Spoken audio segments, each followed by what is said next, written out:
వాక్యం చదువుకుందాం. అపోస్తుల కార్యములు 1వ అధ్యాయము 11వ వచనము. అపోస్తుల కార్యములు 1వ అధ్యాయము 11వ వచనము.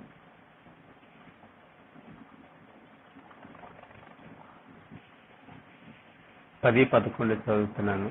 ఆయన వెళ్ళుచుండగా వారు ఆకాశం వైపు తేరి చూచుచుండిరి. ఇదిగో తెల్లని వస్త్రములు ధరించుకుని 2 మనుషులు వారి యొద్ద నిలిచి, గలిలయ మనుషులారా, మీరెందుకు నిలిచి ఆకాశం వైపు చూచుచున్నారు? మీ యొద్ద నుండి పరలోకమునకు చేర్చుకొనబడిన ఈ యేసే ఏ రీతిగా పరలోకమునకు వెళ్ళుట మీరు చూచితిరో ఆ రీతిగానే ఆయన తిరిగి వచ్చునని వారితో చెప్పిరి. ఇక్కడ మనము జాగ్రత్తగా గమనించినట్లయితే యేసుక్రీస్తు ప్రభు వారు చనిపోయి సమాధి చేయబడి 3వ దినమున తిరిగి లేచి 40 రోజులు ఆయన ఆయా సమయాల్లో శిష్యులకు కనబడుతూ ఇంచుమించు ఒక 10 సార్లు శిష్యులకు ప్రత్యక్షమయ్యి ఆయన దేవుని రాజ్యమును గురించి, అంటే పరలోక రాజ్యం గురించి వాళ్ళకి అనేక విషయాలు ప్రభు బోధించి 40 దినముల తర్వాత ఇంచుమించు ఒక 500 మంది సమక్షములో ప్రభువు పరలోక రాజ్యానికి వెళ్ళిపోతాడన్నమాట.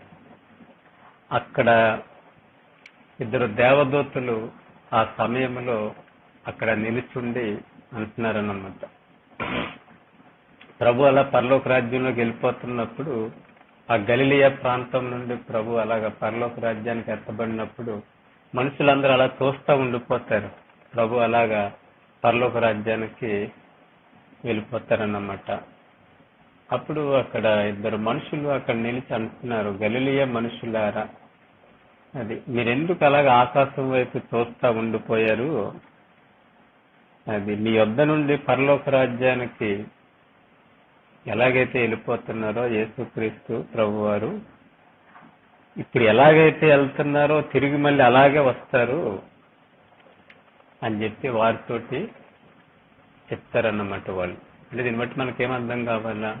ప్రభు చనిపోయాడు, సమాధి చేయబడ్డాడు,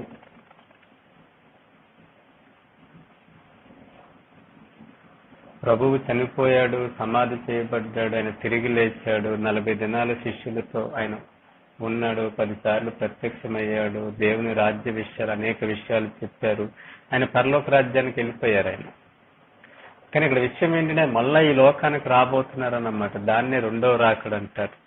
మొదట ప్రభు ఈ లోకానికి వస్తాడని చెప్పబడింది, అలాగే వచ్చాడు ప్రభు. అలాగే ఆయన వెళ్ళిపోయాడు, మళ్ళీ 2వసారి లోకానికి ప్రభు రాబోతున్నాడు అన్నమాట. అదే చెప్తున్నారు అక్కడ 2 దేవదూతలు ఏమంటున్నారు, ఆ ప్రభు ఎలాగైతే వెళ్తున్నాడో మళ్ళీ అలాగే వస్తాడు అని చెప్పి వాళ్ళు అంటున్నారన్నమాట. అంటే దీన్ని బట్టి ఏమర్థం కావాలమ్మా? ప్రభు లోకానికి ఎందుకు వచ్చారు? ఆయన మన పాపములకైనా ప్రాయశ్చిత్తం చేయడానికి లోకానికి వచ్చారు. అంటే ఇప్పుడు గత జీవితంలో మనం చేసిన పాపాలకి ప్రభు చనిపోయి ఆయన రక్తాన్ని చిందించాడు అన్నమాట. కాబట్టి ఆయన చిందించిన రక్తము ద్వారా గత జీవితంలో మనం చేసిన పాపాలు మనం గనక పశ్చాత్తాపడి ఆ పాపాన్ని విడిచిపెట్టి మనం పరిశుద్ధంగా జీవించాలనుకుంటే అప్పుడు మాత్రమే, మన పాపాలు ఒప్పుకుని విడిచిపెట్టాలనుకున్నప్పుడు ఆ రక్తం మనల్ని ఏం చేస్తుంది? పరిశుద్ధంగా చేస్తుంది అన్నమాట. అలాగే తిరిగి మళ్ళీ మన పాపంలో పడకుండా దేవుడు ఏం చేశాడు? తన ఆత్మను మనకి ఇచ్చాడు. అది మనల్ని బలపరుస్తుంది అన్నమాట. తిరిగి మళ్ళీ మన పాపంలో పడకుండా దేవుడు మనకు ఆ శక్తిని తన ఆత్మరూపంలో ఇచ్చాడు. అంటే పాపానికి దేవుడే మనకు ఒక పరిష్కారం చూపించాడు అన్నమాట. ఆ తర్వాత ఆయన పరలోక రాజ్యానికి వెళ్ళిపోయాడు. మళ్ళా 2వసారి నీ లోకానికి వస్తాడన్నమాట. అంటే దేని కొరకు? ఎంతమంది అయితే దేవుడు ఆ పాపానికి చూపించిన పరిష్కారాన్ని వాళ్ళు దాన్ని వాడుకుని వాళ్ళు పాపం నుండి విడిపించబడి పరిశుద్ధంగా ఉంటారో వారిని ఏమొచ్చి పరలోక రాజ్యానికి, ఎవరైతే పాపానికి పరిష్కారం ఉన్నప్పటికీ కూడాను దాన్ని పక్కన పెట్టి అదే పాపంలో జీవిస్తారు, అంటే దేవుని వాక్యాన్ని వాళ్ళు పట్టించుకోకుండా దేవుని వాక్యాన్ని వింటూ కూడాను దానికి లోబడకుండా పాపంలో జీవిస్తూ ఉంటారు, వారిని ఏం చేస్తాడు? ప్రభు ఆ నరకానికి వాళ్ళని పంపించేస్తాడనమాట. అంటే ఇది మనకు అర్థం కావాలంటే గనక మనం చిన్నప్పుడు నేను చదువుకున్నప్పుడు అంటే సాధారణంగా అందరికీ కూడా ఈ లెక్కల టీచర్ ఉండేవారు అన్నమాట మాకు. ఆయన బోర్డు మీద లెక్కలు మాకు చేసి చూపించేవాడు, ఈ లెక్క ఇలాగే చెయ్యాలని. ఆ తర్వాత ఏమనేవాడంటే, ఇదిగో నేను మీకు హోంవర్క్ ఇస్తున్నాను అని చెప్పేసి మాకు ఒక 10 లెక్కలు ఇచ్చేవాడు అన్నమాట. నేను ఎలాగైతే చేశానో మీరు కూడా అలాగే చెయ్యండి అని చెప్పి మీరు వెళ్ళి చేసుకుని రేపు వచ్చి చూపించండి అనేవాడు అన్నమాట. అలాగే చేసేవాడు ఆయన. చాలా మంది ఇంటికి వెళ్ళేవారు, లెక్కలు చేసేవారు, తర్వాత రోజు వచ్చేవాళ్ళు. అందులో కొంతమంది కరెక్ట్ గా చేసేవాళ్ళు, కొంతమంది రాంగ్ గా చేసేవాళ్ళు అన్నమాట. కరెక్ట్ గా చేసిన వాళ్ళని మెచ్చుకునేవాళ్ళు, తప్పుగా చేసిన వాళ్ళని ఏం చేసేవాళ్ళు, కొట్టేవారు అన్నమాట. అలా నేనేమంటానంటే, యేసుక్రీస్తు ప్రభు మన గత జీవితంలో పాపం నుండి విడిపించబడాలంటే మన పాపం విషయమే ఒప్పుకుని పశ్చాత్తాపడితే ఆయన రక్తం ద్వారా కడుక్కోవాలి మనము. తిరిగి మళ్ళీ మన పాపంలో పడకుండా ఏం చేయాలో ప్రార్థన చేసుకుని ఆయన ఆత్మ ద్వారా మనం ఏం చేయాలి, నింపబడాలన్నమాట. ఇది ఆయన మనకు చూపించిన పరిష్కారం అన్నమాట. రెండో రాకల్లో వచ్చినప్పుడు ఎంతమంది అయితే ఆయన రక్తంలో వాళ్ళు పాపాలు కడుక్కుని తిరిగి ఆయన ఆత్మతో నింపబడి గత పాపం నుండి విడిపించబడి తిరిగి పాపంలో పడకుండా ఎవరైతే ఆ ప్రభు మీద ఆనుకుంటూ ఆధారపడుతూ ఆయన కొరకు ఎదురు చూస్తూ ఉంటారో వారికి దేవుడు ఏం చేస్తాడు, వాళ్ళకి దేవుడు పరలోక రాజ్యాన్ని ఇస్తాడన్నమాట. నిత్య జీవాన్ని ఇస్తాడు. నిత్యము ప్రభుతో పాటు ప్రభు రాజ్యంలో ప్రభు బిడ్డలుగా ఉండే భాగ్యాన్ని ఇస్తాడు మనకి. ఒకవేళ గనక మనము ఆ ప్రభు యొక్క ఆ రక్తాన్ని, దేవుని వాక్యాన్ని, దేవుని ఆత్మను నిర్లక్ష్య పెట్టామనుకోండి, అంటే అదే పాపంలో మనం జీవిస్తూ ఆ పాపాన్ని ప్రేమిస్తూ అందులోనే ఆనందిస్తూ ఉన్నాం అనుకోండి, అప్పుడు మనం ఏమవుతాము, మనం నరకానికి వెళ్ళిపోతామన్నమాట. దీని కొరకు ప్రభు రెండో రాకల్లో వస్తాడన్నమాట. కాబట్టి ఒక మనిషి ఈ లోపల చనిపోవచ్చు, లేదంటే గనక మన బతికుండగానే ప్రభు ఈ లోకానికి రావచ్చు అన్నమాట. ఎందుకంటే ప్రభు ఎప్పుడు ఈ లోకానికి వస్తాడో మనకు తెలియదు. కాబట్టి మనం ఏం చేయాలా, ఆ ప్రభు రాకడ కొరకు అలాగే మనం ఎదురు చూస్తూ ఉండాలన్నమాట. సాధారణంగా చూడండి, మన పాపమును బట్టి మనం చనిపోవట్లే. ఇక్కడ జాగ్రత్తగా గమనించాలి, పాపాన్ని బట్టి చనిపోవట్లే. ఆ పాపానికి దేవుడు ఒక పరిష్కారాన్ని చూపించాడు. ఆ పరిష్కారాన్ని మనము వాడుకోకపోవడాన్ని బట్టి ఏమవుతున్నాం, మనము చనిపోతున్నాం అన్నమాట. ఇప్పుడు చూడండి, మనకు ఒక రోగం వస్తుంది, రోగానికి మందు ఉందనుకోండి, ఆడు గనక ఒకవేళ చనిపోయాడు అనుకోండి, ఆ మందు వాడకండాను, ఆడు రోగాన్ని బట్టి చనిపోయాడను, ఆ మందు వాడకపోవడాన్ని బట్టి చనిపోయాడు అంటాం. ఎందువల్ల, రోగానికి పరిష్కారం ఉన్నప్పుడు ఆ పరిష్కారాన్ని వాడు పొందుకోకపోవడం వల్ల వాడు చనిపోయాడు అన్నమాట. కొన్ని రోగాలకు మందు ఉండదు. సపోజ్ ఇప్పుడు కరోనా వ్యాధి తీసుకోండి, దానికి మందు లేదు. ఎవరన్నా చనిపోయారంటే గనక ఏమవుతున్నారు, మందు లేకపోవడాన్ని బట్టి చనిపోతున్నారు. కాబట్టి వాళ్ళని ఏమంటాము, ఆ రోగాన్ని బట్టి చనిపోయారు, కరోనాను బట్టి చనిపోయారంట. కానీ ఇక్కడ వాక్యం ఏం చెప్తుంది, రోమపత్రిక 6:23, పాపం వల్ల వచ్చే జీతము మరణము, అయితే దేవుని కృపావరము యేసుక్రీస్తునందు నిత్య జీవమని ఉందన్నమాట. అంటే పాపాన్ని బట్టి మనకు మరణం వచ్చింది. అయితే దేవుడు ఏం చేశాడు, తన కుమారుడైన యేసుక్రీస్తు రూపంలోనే ఏం చేశాడు, ఆ మరణం నుండి విడిపించి మనకు నిత్య జీవాన్ని అనుగ్రహించాడు అన్నమాట. కాబట్టి ఇక్కడ పాపాన్ని బట్టి మనం చనిపోవట్లేదు, మారు మనసు పొందకపోవడాన్ని బట్టి. అంటే ఆ పాపాన్ని విడిచిపెట్టి మనం ప్రభువుని మనము అంగీకరించి మన పాప క్షమాపణ పొందుకుని మనము పాపాలకు ప్రాయశ్చిత్తం చేసుకుని పరిశుద్ధంగా జీవించకపోవడాన్ని బట్టి మనం ఏమవుతున్నాము, చనిపోతున్నాం అన్నమాట. కాబట్టి మనకు దేవుడు ఒక పరిష్కారాన్ని ఉంచి వెళ్ళిపోయాడు, తిరిగి మళ్ళీ ఆయన వస్తాడన్నమాట. ఎంతమంది అయితే ఆ ప్రభువుని అంగీకరించి వాళ్ళు మారు మనసు పొంది పాపాన్ని విడిచిపెట్టి పరిశుద్ధంగా ప్రభు రాజ్యం కొరకు ఎదురు చూస్తారో వాళ్ళకి పరలోక రాజ్యాన్ని ఇస్తాడు. ఎవరైతే వాళ్ళు నిర్లక్ష్యంగా అలక్ష్యంగా అదే పాపంలో జీవిస్తా ఉన్నారనుకోండి, వాళ్ళు ఏమవుతారు, వాళ్ళు నరకానికి వెళ్ళిపోతారన్నమాట. దాని కొరకు ప్రభు మళ్ళీ రెండోసారి ఈ లోకానికి రాబోతున్నాడు. ఈ లోపల ఏమవచ్చు, మనం బ్రతికుండగానే ప్రభు ఈ లోకానికి రావచ్చు. కాబట్టి అందుకే చూడండి, మనకి మత్తయి సువార్త 23వ అధ్యాయము, క్షమించాలి, మనం జాగ్రత్తగా గమనించినట్లయితే లూకా సువార్త 17వ అధ్యాయము 34, 35 వచనాలు ఇలా ఉంటుందన్నమాట. అంటే మనుష్య కుమారుడు ఈ లోకానికి వచ్చినప్పుడు, అంటే యేసుక్రీస్తు ప్రభు ఈ లోకానికి వచ్చినప్పుడు ఏం జరుగుతుందంట, ఇద్దరు ఒకే మంచం మీద పడుకుంటారంట రాత్రి. అందులో ఒకరు ఎత్తబడతారు, ఒకరు విడవబడతారు అన్నమాట. అంటే బతికుండగా ప్రభు ఈ లోకానికి వచ్చినప్పుడు అందరూ ఎత్తబడరు. అది ఒకరు మంచం మీద ఇద్దరు ఉంటారు, ఒకరు ఎత్తబడతారు, ఒకరు విడవబడతారు. ఎవరు ఎత్తబడతారు? ఎవరైతే నిద్రను ప్రేమించి ఆ నిద్రను బట్టి, అంటే శరీర సంబంధమైన సుఖంలో బాగా అలవాటు పడితే అందులో ఆనందించి సంతోషిస్తారో వాళ్ళు అదే మంచం మీద ఉండిపోతారు. ఎవరైతే ప్రభు కొరకు సిద్ధపడి వారు పాపాలు కడుక్కుని పరిశుద్ధంగా జీవిస్తూ దేవుని రాక కొరకు చూస్తూ ఉంటారో వాళ్ళు ఎత్తపడతారన్నమాట. అలాగే అక్కడ ఒక ఇద్దరు స్త్రీలు ఆ తిరగలి ఇసురుతూ ఉంటారన్నమాట. అందులో ఒకరు ఎత్తబడతారు, ఒకరు విడవబడతారని ఉంది. ఇదంతా ఎప్పుడు మన బతికుండగా ఒకవేళ ప్రభు ఈ లోకానికి వచ్చినప్పుడు అన్నమాట. ఎవరి మనసు అయితే తిండి మీద ఉందో, ఎవరి మనసు అయితే శరీర సంబంధమైన ఆశలో కోరికల మీద ఉందో, ఆ తిండి మీద ఉన్న వాళ్ళ మనసు తిండి మీద ఉందనుకోండి, వాళ్ళు విడవబడతారు. కాబట్టి ఎవరి మనసు అయితే ప్రభు కొరకు సిద్ధపడి వాళ్ళు ప్రభు రాజ్యం కొరకు ఎదురు చూస్తారో వాళ్ళు ఏం చేస్తారు? ఎత్తబడతారన్నమాట. కాబట్టి అక్కడ అనేది ఏంటంటే అక్కడ ఒక అద్భుతమైన మాట ఉందన్నమాట. దాన్ని మనం ఏం చేయకూడదు, దాన్ని మనము నిర్లక్ష్య పెట్టకూడదు అన్నమాట. ఆ లూకా సువార్త 17వ అధ్యాయం 30వ వచనంలో ఇలా ఉంది. ఇప్పుడు అక్కడ ఏమని ఉంటుందంటే 5 వచనాల్లో చదువుకుంటే, నోవాహు దినాల్లో జలప్రలయం వస్తుందని దేవుడు చెప్పాడు. వచ్చింది. మనుషులందరూ కూడా నాశనం అయిపోయారు, పాపంలో ఉన్న వాళ్ళందరూ కూడా. ఒక నీతిమంతుడు నోవాహు కుటుంబాన్ని దేవుడు రక్షించాడు. అలాగే లోతు దినాల్లో కూడా సొదొమ గొమొర్రా మీద అగ్నిగంధకాలు కురుస్తాయని ఉంది. కాబట్టి అక్కడ కూడా నీతిమంతుడు లోతు ఇద్దరు కుమారుల్ని దేవుడు రక్షించాడు, లోతు కుటుంబాన్ని. ఆ తర్వాత ఆ సొదొమ గొమొర్రాలో ఉన్న ప్రజలందరూ కూడా వాళ్ళ పాపాన్ని బట్టి వాళ్ళు అగ్నిగంధకాల్లో కాలిపోయారు అన్నమాట. అందుకే అంటున్నాడు ఈ లూకా సువార్త 17:30లో, అలాగుననే మనుష్య కుమారుడు ప్రత్యక్షమగు దినమున జరుగును. అంటే నోవాహు దినంలో జరుగుతుంది అన్నాడు, జరిగింది. లోతు దినములో జరుగుతుంది అన్నాడు, జరిగింది. అలాగే మనుష్య కుమారుడు దినములో కూడా ఏమవుతుందంటే ఖచ్చితంగా ఇది జరుగుతుంది.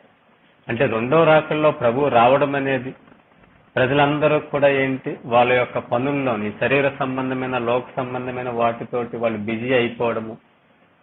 అది అంటే అర్థం చేసుకోవాల్సింది ఏంటి, దేవుడు ఒకవేళ వస్తే, రెండో రాకడ ఒకవేళ ఉంటే అని అంటలేదు, అది ఉంటాది. అదేంటి ఖచ్చితంగా జరుగుతుంది అన్నమాట. జరుగుతుంది అన్నప్పుడు మనం ఏం చేయాలి, చాలా జాగ్రత్తగా ఉండాలి. మనం ఒకవేళ జరిగితే జరగవచ్చు, లేకపోతే లేదు అన్నామనుకోండి, ఎవరికి నచ్చినట్టు వాళ్ళు ఉండొచ్చు. అదేమవుతుంది, ఖచ్చితంగా జరుగుతుంది కాబట్టి మనం ఏం చేయాలి, దాని కొరకు సిద్ధపడాల్సిందే. లేదంటే కనుక మనకు వేరే ఇదేం ఉండదన్నమాట. కాబట్టి ఒక్కొక్కసారి ఏమవుతుందంటే కనుక ఇప్పుడు మన హెబ్రీలకు రాసిన పత్రిక 9వ అధ్యాయం 27వ వచనంలో మనుషులు ఒక్కసారే మృతి పొందవలని నియమింపబడిన ఆ తర్వాత తీర్పు జరుగునని ఉంది. అంటే అర్థం ఏంటి ఇక్కడ, ఒకవేళ మనం చనిపోయొచ్చానమాట. ఒకవేళ బతుకుండగా ప్రభు వచ్చాడు అనుకోండి, ప్రభు కొరకు ఎదురు చూస్తున్న వాళ్ళు ఎత్తబడతారు, మిగతా వాళ్ళు విడవబడతారు. ఒకవేళ మనం చనిపోయామనుకోండి, లోపల ప్రభు రాకడకు ముందే మనం చనిపోయామనుకోండి, అప్పుడు ఏమవుతాం, మనం చనిపోయామంటే కనుక ఆ తీర్పు కొరకు అన్నమాట. మనం ఎదురు చూడడమే. ఇంకా ప్రభు తీర్పు తీర్చి పరలోక రాజ్యమో నరకమో ఏం చేస్తాడైనా మనకి ఇస్తాడనమాట. కాబట్టి ఒక్కసారి మనం చనిపోయామనుకోండి, మనకేంటి ఇంకా తర్వాత మనము సరి చేసుకునే అవకాశం ఉండదన్నమాట. అంటే ప్రభు రాకడ గనక ఆలస్యమైంది అనుకోండి, మన పోకడ ఏమవుతుంది, అది ముందు వచ్చేస్తుంది. అది గుర్తుపెట్టుకోవాలి. అయితే రాకడ రాలేదనుకోండి, మన చావు వచ్చేస్తుంది. అది ఎప్పుడు వస్తుందో మనకు తెలియదు అన్నమాట. కాబట్టి మనం ఏం చేయాలా, మనం రాకడ కూడా దేవుడే ఎరుగును, మనం ఎప్పుడు పోతాం మనకు తెలియదు. కాబట్టి దాన్ని దృష్టిలో పెట్టుకుని మనం ఏం చేయాలా, నడుచుకోవాలన్నమాట. అందుకే చూడండి, ఈ భూమి మీద ఉన్నప్పుడు దేవుడు ఏం చేస్తాడో మనకు అవకాశం ఇస్తాడన్నమాట. ఆయన రెండో రాకల్లో తిరిగి రావడానికి ఇంత సమయాన్ని ఎందుకు తీసుకుంటున్నాడు, ఎవరూ నశించిపోకూడదు, అందరూ అంతటా మారు మనసు పొందాలని దేవుని యొక్క ఉద్దేశం అన్నమాట. అందుకే దేవుడు మనకి ఇంత సమయం ఇస్తున్నాడు. అంటే మనం సరి చేసుకోవడానికి అవకాశం ఇస్తున్నాడు. అందుకే చూడండి, మన కోర్టులోకి వెళ్ళామనుకోండి, ఏదైనా తప్పు చేస్తాం, మన కోర్టులో పెట్టారు, వాళ్ళు ఏం చేస్తారు, మొదట మన తప్పులు ఒప్పుకోవడానికి మనకు ఒక అవకాశం ఇస్తారన్నమాట.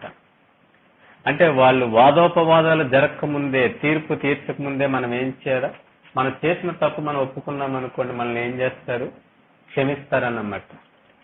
ఒక్కసారి తీర్పు తీర్చేశారనుకోండి, తర్వాత వాళ్ళు మనల్ని క్షమించరు. కానీ ఇక్కడ తీర్పుకి ఏంటి, దేవుడి లోకానికి రెండో రాకల్లో వచ్చాడు అనుకోండి, అదే మనకేంటి, ఆఖరి క్షణం అన్నమాట. ఇంకా అక్కడతోటి మనకు తీర్పు అయిపోయినట్టే. లేదంటే మనం చనిపోయామనుకోండి, అదే ఆఖరి నిమిషం, అక్కడతోటి మనకు తీర్పు అయిపోయినట్టే. తర్వాత ఏంటి? తర్వాత ఇంకా మనం దాన్ని సరి చేసుకోవడానికి కానీ పశ్చాత్తాపడడానికి కానీ అవకాశం ఉండదు. అంటే ఈ భూమి మీద మనిషి బతుకున్నంత కాలము దేవుడు మనిషికి ఇచ్చే అవకాశం అన్నమాట. కాబట్టి చనిపోయిన తర్వాత ఏంటి? మనకు అవకాశం లేదు. ధనవంతుడు చూడండి, చనిపోయి నరకానికి వెళ్ళిపోయాడు, తర్వాత అతనికి అవకాశము రాలేదన్నమాట. కాబట్టి అందుకే కొరింథీయులకు రాసిన పత్రిక 11:31 ఇలా చెప్తున్నాడు భక్తుడు, మనలను మనమే విమర్శించుకునే యెడల తీర్పు పొందకపోదుమని ఉంది. అంటే ఏంటి? దేవుడు మనిషికి అవకాశం ఇస్తాడు. ఈ లోకంలో ఉన్నప్పుడు నీ పాపం విషయమే నువ్వు పశ్చాత్తాపడి యేసుక్రీస్తు రక్తంలో కడుక్కుని నువ్వు తిరిగి పాపంలో పడకుండా ప్రభు రాజ్యం కొరకు ఎదురు చూస్తున్నావు అనుకో, ఇంకా నీకు తీర్పు ఉండదు. ఇంకా దేవుడు నిన్ను ఏం చేస్తాడు? పరలోక రాజ్యానికి నిన్ను పంపించేస్తాడన్నమాట. అంటే మొట్టమొదటి దేవుడు మనకు అవకాశం ఇచ్చాడు. నువ్వు చనిపోయే లోపల గనక నువ్వు పరీక్షించుకోకుండా పశ్చాత్తాపడలేదనుకో, అప్పుడు ఏమవుతాము? నశించి నరకానికి వెళ్ళిపోతాం మనం. అందుకే చూడండి, యేసు ప్రభుని సిలువ వేసినప్పుడు ఇద్దరు దొంగలను, ఇటొక దొంగని అటొక దొంగని ప్రభువుతో పాటు సిలువ వేశారు. కానీ ఇద్దరికి కూడా దేవుడు ఏం చేశాడు? ఆఖరి నిమిషంలో దేవుడు ఇద్దరికి అవకాశం ఇచ్చాడు, తమ్ముడు తాము పరీక్షించుకునే అవకాశాన్ని ఇచ్చాడన్నమాట.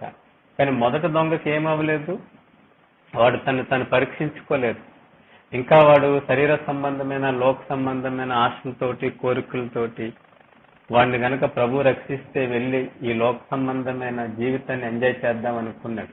అయితే రెండో దొంగ 23:40-41 వచనాల్లోనూ వాడు తను పరీక్షించుకున్నాడు అన్నమాట. మొదటి దొంగతో అంటున్నాడు, మనము దేవునికి భయపడాలి, ఎందుకంటే గనక మనం చేసిన పాపానికి ఇది మనకు తగిన శిక్ష అనుభవిస్తున్నాము. కాబట్టి ఒక మనిషి పాపం చేస్తే వాడు మరణానికి అర్హుడు, అదేం అన్యాయం ఏమీ కాదు అది. కాబట్టి దేవుని తీర్పులు ఎప్పుడు న్యాయంగానే ఉంటాయి. అయితే ఆయన ఏ పాపమో చేయకుండానే ఏం చేస్తున్నాడు? శిక్ష అనుభవిస్తున్నాడు అన్నాడు.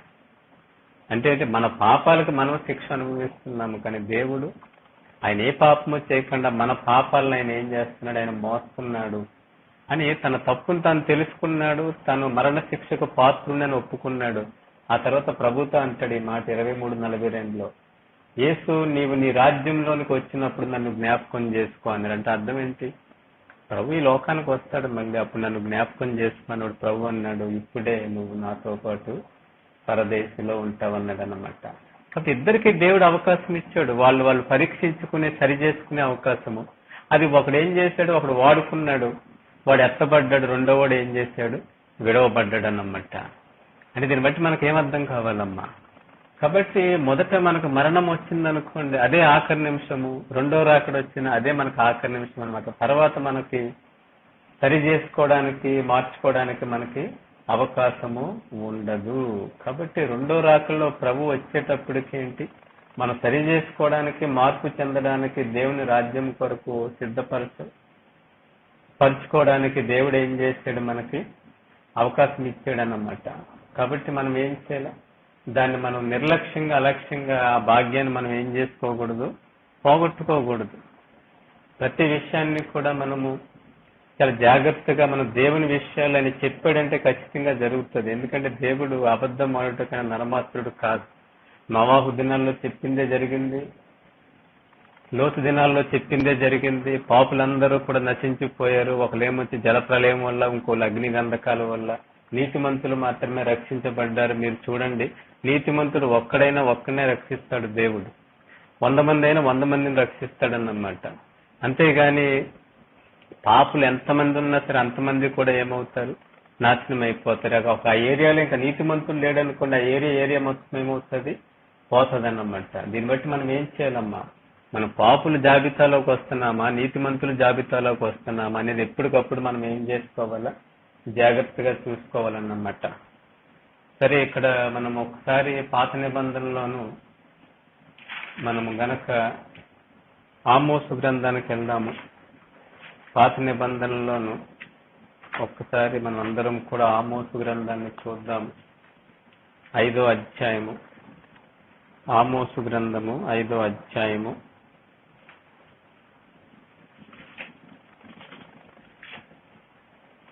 ఆమోసు గ్రంథము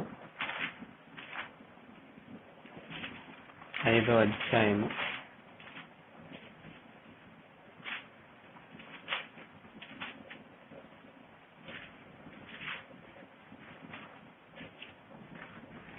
కొన్ని మాటలు చదువుతున్నాను, అక్కడ జాగ్రత్తగా గమనించండి మీరు. ఆమోసు గ్రంథము 5వ అధ్యాయం కొన్ని మాటలు 18వ వచనం నుండి చదువుతున్నాను చూడండి. యెహోవా దినము రావలనని ఆశ పెట్టుకొని ఉన్న వారులారా మీకు శ్రమ. అది ఇక్కడ ఏమనుంది? ఇశ్రాయేలీయులతో మాట్లాడుతున్నాడు భక్తుడు, దేవుణ్ణి తెలుసుకున్న వాళ్ళతో మాట్లాడుతున్నాడు అన్నమాట భక్తుడు. ఏమంటున్నాడు? యెహోవా దినము రావలనని ఆశ పెట్టుకొనిచున్న వారులారా మీకు శ్రమ అంటున్నాడు అన్నమాట. సాధారణంగా మనం అందరం ఏమనుకుంటాము? ప్రభు రెండో రాకల్లో వచ్చినప్పుడు మనం అందరం కూడా ఎత్తబడతాము, పరలోక రాజ్యానికి వెళ్ళిపోతాము. ఎవరైతే యేసు ప్రభుని నమ్ముకోరో, అంటే మనం ఏంటి అన్ని జనులను దృష్టిలో పెట్టుకుని మాట్లాడతామన్నమాట. ఎవరైతే యేసు ప్రభుని నమ్ముకోరో, ఎవరైతే యేసు ప్రభుని దేవుడి కింద అంగీకరించరో, ఎవరైతే యేసు క్రీస్తు ద్వారా పాప క్షమాపణ మారు మనసు పొందరో, ఈ అన్ని జనులు అందరూ ఏమవుతారు? వాళ్ళు నశించి నరకానికి పోతారు అని మనం అనుకుంటాం కదా. మనం అందరం పరలోక రాజ్యానికి పోతాం అనుకుంటాం. ఈ బైబిల్ పట్టుకున్న ప్రతి ఒక్కడు, చర్చికి వెళ్ళే ప్రతి ఒక్కడు, వాక్యం చదువుకునే ప్రతి ఒక్కడు, ప్రార్థన చేసుకునే ప్రతి ఒక్కడు, కానుకలు వేసే ప్రతి ఒక్కడు, ఇలాగన్నమాట. యేసు ప్రభు సిలువ వేసుకున్నవాడు, యేసు ప్రభు ఫోటో పెట్టుకున్నవాడు కూడా ఏమనుకుంటారు వీళ్ళు చెప్పండి?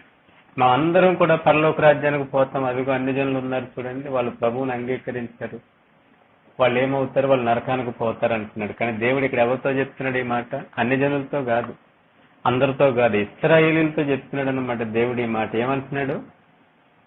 యెహోవా దినము రావాలని ఆశ పెట్టుకుని ఉన్న వారలారా మీకు శ్రమ అని దేవుడు అంటున్నాడు. తను ఎరిగిన వాళ్ళతో మాట్లాడుతున్నాడు, దేవుని ప్రజలతో మాట్లాడుతున్నాడు అన్నమాట భక్తుడు ఇక్కడ. యెహోవా దినము వచ్చుట వలన మీకు ప్రయోజనమేమి? అది వెలుగు కాదు అంధకారము అంటున్నాడు అన్నమాట. యెహోవా దినం అంటే దేవుని యొక్క ఉగ్రత దినం అన్నమాట, అంటే తీర్పు దినం. అది ఆ దినాన్ని ఏమవుతుంది? పరలోక రాజ్యం అంటే వెలుగు అన్నమాట, నరకం అంటే ఏంటి? చీకటి. అదంతా కూడా అక్కడ కటిక చీకటి ఉంటుందని బైబిల్లో రాయబడింది అన్నమాట. అంటే ఏంటి? అంధకారం అన్నమాట, నిత్య నరకపు శిక్ష. అది వెలుగంటే ఏంటి? పరలోక రాజ్యం అన్నమాట, నిత్య జీవం అది. కాబట్టి ఏమంటున్నాడు? మీకు శ్రమ అంటున్నాడు. అంటే అర్థం ఏంటి? మనం ఏమనుకుంటాము? రెండో రాకల్లో ప్రభు వచ్చినప్పుడు మనకి శ్రమలన్నిటి నుంచి మనకు విడుదల ఉంటది, మనకి ఇక శ్రమలు ఉండవు, సంతోషము, సమాధానము, ఆనందము ఉంటుంది, మన పరలోక రాజ్యంలోకి వెళ్ళిపోతాం అనుకుంటాం మనం. కానీ భక్తుడు ఏమంటున్నాడు? ఆ దేవుని యొక్క రాకడ కొరకు ఎవరైతే ఎదురు చూస్తా ఉంటారో, ఆ ప్రభు రాకడ వస్తే గనక మనం ఎత్తబడతాము, దేవుని రాజ్యంలోకి వెళ్ళిపోతాం. ఇక నుంచి మనకి ఏముండదు? ఆకలి బాధలు ఉండవు, అనారోగ్య సమస్యలు ఉండవు, అంటే భూ సంబంధమైన లోక సంబంధమైన ఎలాంటి కష్టాలు ఏముండవు, మనకి ఇక్కడ సంతోషము, ఆనందము, సమాధానమే అనుకుంటారు కదా. కానీ భక్తుడు ఏమంటున్నాడు? కాదు, మీకు శ్రమ అంటున్నాడు అన్నమాట. యెహోవా దినము వచ్చుట వలన మీకు ప్రయోజనమేమి? అంటే ఆ దినం రావడం వల్ల మీకు ఎలాంటి ప్రయోజనము లేదు అని చెప్పేస్తున్నాడు భక్తుడు చాలా స్పష్టంగా. మనం ఏమనుకుంటాము? ఆ దినం వస్తే మనకు ప్రయోజనం అనుకుంటాం. ఎందువల్ల? పరలోక రాజ్యానికి వెళ్ళిపోతాం కదా మనం. కాబట్టి నరకం నుంచి మనం తప్పించబడతాము, పరలోక రాజ్యానికి వెళ్ళిపోతాము. కాబట్టి అందరూ కూడా ఏంటి? అందరికీ కూడా ఆ రోజు ఏమవుతుంది? చాలా ప్రయోజనకరంగా ఉంటది అనుకుంటున్నారన్నమాట. కానీ దానివల్ల మీకు ప్రయోజనం ఉండదు అంటున్నాడు భక్తుడు.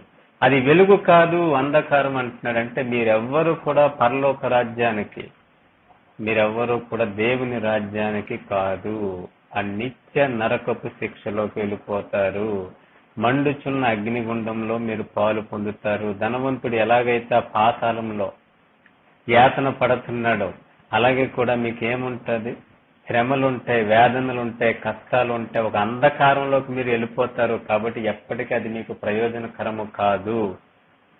కాబట్టి మీరందరూ కూడా చాలా ఆశతోనూ కోరికలతోనూ ఆ దినం కొరకు మీరు ఎదురు చూస్తున్నారు. కానీ మీరు అనుకున్నట్టు మీరు ఆ దేవుని రాజ్యానికి, పరలోక రాజ్యానికి కాదు, మీరు నిత్య నరకానికే వెళ్ళిపోతున్నారు. కాబట్టి ఆ రోజు మీ అందరికీ శ్రమ, దానివల్ల మీకు నష్టమే గాని ఎలాంటి ప్రయోజనము ఉండదు అని భక్తుడు చెప్తున్నాడు అన్నమాట. 19వ వచనం చూడండి. ఒకడు సింహము నొద్ద నుండి తప్పించుకొనగా ఎలుగుబంటి ఎదురైనట్టు వాడి ఇంటిలోనికి పోయి గోడ మీద చెయ్యి వేయగా పాము వాని కరచినట్టు ఆ దినముండును. ఆ దినం ఎలా ఉంటుందో ఒక చిన్న ఉదాహరణగా ఇక్కడ చెప్పాడు అనమాట భక్తుడు. ఒకడట అలాగే వెళ్తున్నాడు, సింహం ఎదురైంది వాడికి. ఇక నేను అయిపోయాను రా బాబా, సింహం నోట్లో నుంచి పడిపోయాను అని జాగ్రత్తగా అనుకునే లోపల వాడు ఏం చేశాడు, ఆ సింహం నోట్లో నుంచి తప్పించుకున్నాడు. అమ్మయ్య సింహం నోట్లో నుంచి తప్పించుకున్నాను అనుకునే లోపల ఎలుగుబంటి ఎదురైంది వాడికి. ఇంక ఎలుగుబంటి చేతిలో అయిపోయాను నేను అని అనుకున్నాడు. మొత్తానికి ఏం చేశాడు, ఎలుగుబంటి చేతిలో నుంచి కూడా తప్పించుకున్నాడు. ఇంటికి వచ్చాడన్నమాట. అమ్మయ్య ఇంటికి వచ్చేసాను అని చెప్పి ఇంట్లోకి వచ్చా చెయ్యాల గోడ మీద పెట్టాడట. పాము కరిచిందన్నమాట. అంటే ఏమైపోయాడు, సాధారణంగా చూడండి, సింహం నోట్లో నుంచి తప్పించుకున్నాడు, ఎలుగుబంటి నోట్లో నుంచి తప్పించుకున్నాడు, ఇంట్లోకి వచ్చాడు, ఇంట్లో పాము కరిచి ఏమైపోయాడు, చచ్చిపోయాడు. యెహోవా దినం అలా ఉంటుందట.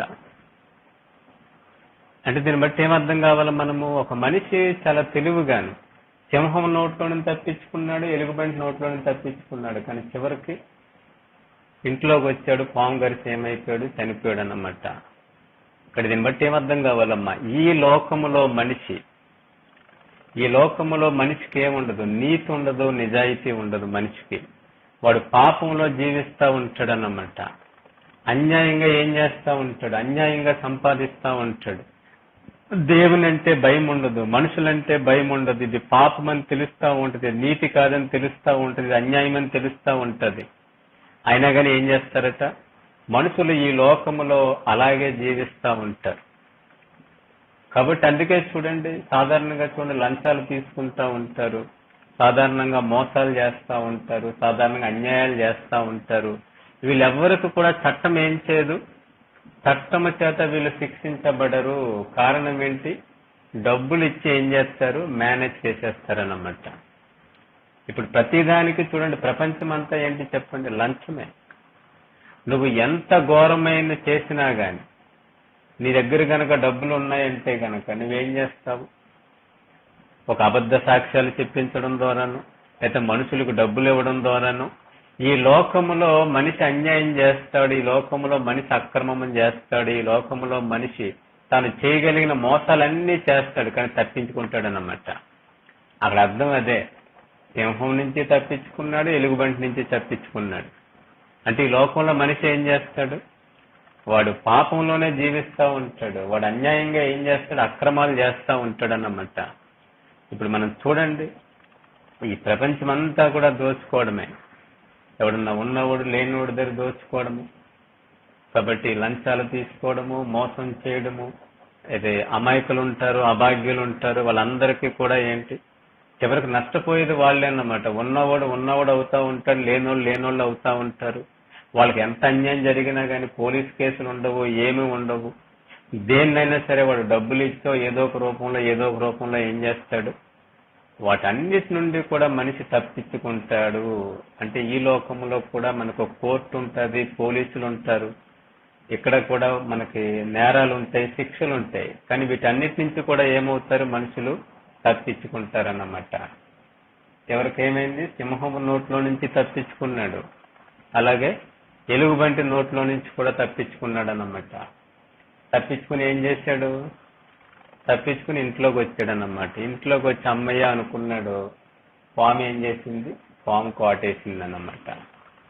ఈ సర్పము మనకు దేనికి గుర్తు అంటే గనక పాపానికి గుర్తు అన్నమాట. మొట్టమొదట అవ్వను మోసం చేసింది ఏంటి, సర్పమే. అంటే సాతాను ఏం చేసింది, సర్పాన్ని ఆయుధంగా వాడుకుందన్నమాట. అది సాతాను ఎప్పుడు కూడా మనకేంటి, వస్తువుల్ని మనుషుల్ని అది వాడుకుని మనల్ని ఏం చేస్తుంది, దేవునికి దూరం చేసేస్తూ ఉంటది, మనల్ని పాపంలోకి ఏం చేస్తుంది, నెట్టేస్తుంది అన్నమాట. అలాగే సర్పం ఏంటి, ఈ సర్పము సాతానికి గుర్తు అన్నమాట. అంటే దేనికి గుర్తు, పాపానికి గుర్తు అన్నమాట. చివరికి ఏం చేశాడు, లోపలికి వచ్చాడు, వాడు పాపాన్ని బట్టి వాడు ఏమైపోయాడు, చనిపోయాడు. అంటే అర్థం ఏంటి, దేవుడు ఇంటిలో అంటే అర్థం ఏంటి, మన అందరం కూడా చనిపోయి ఎక్కడికి వెళ్తాము, దేవుని యొక్క సింహాసనం ముందు మన అందరము కూడా నిలబడాల్సిందే. అక్కడ మనందరికీ కూడా తీర్పు జరుగుతుంది, అది మన ఇల్లు. మనం ఈ లోకములో మనము మోసాలు చేసి, ఈ లోకములో మనం పాపము చేసి, అది దొంగతనం కావచ్చు, వ్యభిచారం కావచ్చు, ఎలాంటిదైనా సరే ఎవ్వరికీ కూడా మనం దొరకకుండా ఎలాంటి పరిస్థితి తప్పించుకుని అన్ని కూడా తప్పించుకుని మనము చివరికి దేవుని దగ్గరికి వెళ్ళినప్పుడు ఏమవుతాము? అక్కడ మనం తప్పించుకునే అవకాశం ఉండదు. అక్కడ దేవుడు మనల్ని మరణానికి అప్పగించడు, దేవుడు మనల్ని చంపడు. మనము చేసిన పాపమే మనల్ని ఏం చేస్తుంది? మనల్ని కాటేస్తుంది. మీకు అర్థమవుతుంది కదా? మన పాపాన్ని బట్టి మనం ఏమవుతాము? చనిపోతామన్నమాట. అది ఆ ఇంట్లోకి వచ్చినప్పుడు ఏమైపోయింది? ఆ సర్పం కాటేసి వాడు ఏమైపోయాడు? వాడు చనిపోయాడు అన్నమాట. దీన్ని బట్టి మనకేం అర్థం కావాలమ్మా? ఈ లోకంలో మనం అనుకోవచ్చు, చాలా మంది అన్యాయాలు చేస్తున్నారు, అక్రమాలు చేస్తున్నారు, దేవుడేడి, న్యాయం ఏది? నిజంగా దేవుడు ఉంటే గనక ఇంత అన్యాయం ఎందుకు జరుగుతుంది? కాబట్టి అమాయకులు ఉంటారు, వాళ్ళకి జరిగే అన్యాయం చూస్తే గనక మనకే చాలా ఆశ్చర్యం వేస్తూ ఉంటది. కాబట్టి దేవుడు ఉన్నాడనే ప్రశ్న వస్తుంది అన్నమాట. కానీ దేవుడు ఏమంటున్నాడు? ఈ లోకంలో మనిషి అన్ని తప్పించుకోవచ్చు. వాడుకున్న తెలివితేటలు వాడి, వాడుకున్న పలుకుబడి వాడి, వాడుకున్న డబ్బులు వాడి, ఇలా ఏదన్నా తప్పించుకోవచ్చు అన్నమాట. కానీ ఆ దేవుని ఇంట్లో మాత్రం ఆ తీర్పు సమయంలో వాడి పాపమే వాడిని ఏం చేస్తుంది? వాడిని మరణానికి అప్పగిస్తుంది అన్నమాట.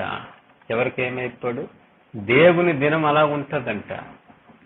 మనం ఎంతగా ఈ లోకములోను మనుషులకు తెలియకుండా, వాళ్ళకి తెలియకుండాను ఎంత మేనేజ్ చేసినా గాని చివరికి ఒక రోజున మనం చనిపోతామో దేవుని సింహాసనం ముందు, దేవుడి ఇంట్లో మనం నిలబడాలి. అప్పుడు నీ పాపమే ఏంటి? ఆ సాతానే అన్నమాట. ఇప్పుడు వరకు నిన్ను పాపంలో నడిపించింది ఎవరు? సాతానే. నువ్వు సాతాను యొక్క అధికారం కింద, సాతాను యొక్క బిడ్డగా మనం బ్రతికేమన్నమాట. కాబట్టి దేవుని పక్కన పెట్టాం, దేవుని వాక్యాన్ని పక్కన పెట్టాం, ఈ శరీర సంబంధమైన లోక సంబంధమైన ఆశలను, కోరికలను మనం ప్రేమించాము.